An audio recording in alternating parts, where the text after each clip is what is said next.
Mwalimu si umuntu, gusa niwe muntu cyane. Umwarimu, umwigisha si umubyeyi, gusa ni umubyeyi cyane. Umwarimu, umurezi si umwigisha, gusa ni wewe cyane. Mwalimu si isi, mwalimu mwisanzure, sasa na nyagasani.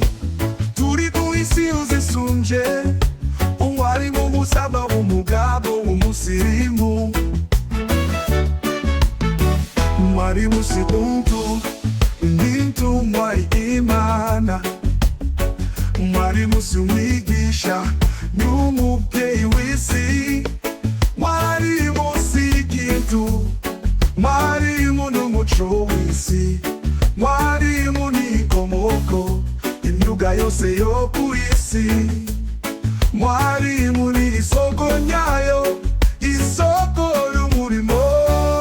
Turi ku isi uzisunje, umwarimu usaba umugabo. Turi ku isi uzisunje, umwarimu usaba umugabo. Turi ku isi uzisunje, umwarimu usaba umugabo. Umwana w'umwami agana mwarimu, mwarimu akaba mwarimu. Umwana w'umwera agana mwarimu, mwarimu akaba mwarimu. Umwana w'umuheru agana mwarimu, mwarimu akaba mwarimu.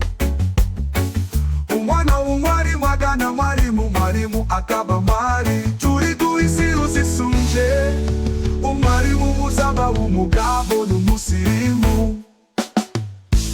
Mwalimu si umuntu, ni intumwa y'Imana. Mwalimu si umwigisha, ni umubyeyi w'isi. Mwalimu si ikintu, mwalimu ni umuco w'isi. Mwalimu ni inkomoko y'imyuga yose yo ku isi. Mwalimu ni isoko nyayo, isoko y'umurimo. Turi ku isi uzisunje, umwarimu usaba umugabo. Turi ku isi uzisunje, umwarimu usaba umugabo. Turi ku isi uzisunje, umwarimu usaba umugabo. Nawe utakunda umwarimu keretse umwanzi w'ubwenge. Kutubaha mwalimu ni gupfa, ugapfukera ugapfapfana. Ushaka kuba umugabo wese agana mwalimu bagakundana. Usaba ingirakamaro ni wisunga mwalimu bakagendana. Turi ku isi uzisunje, umwarimu usaba umugabo. Turi ku isi uzisunje, mwalimu usaba umugabo n'umusirimu.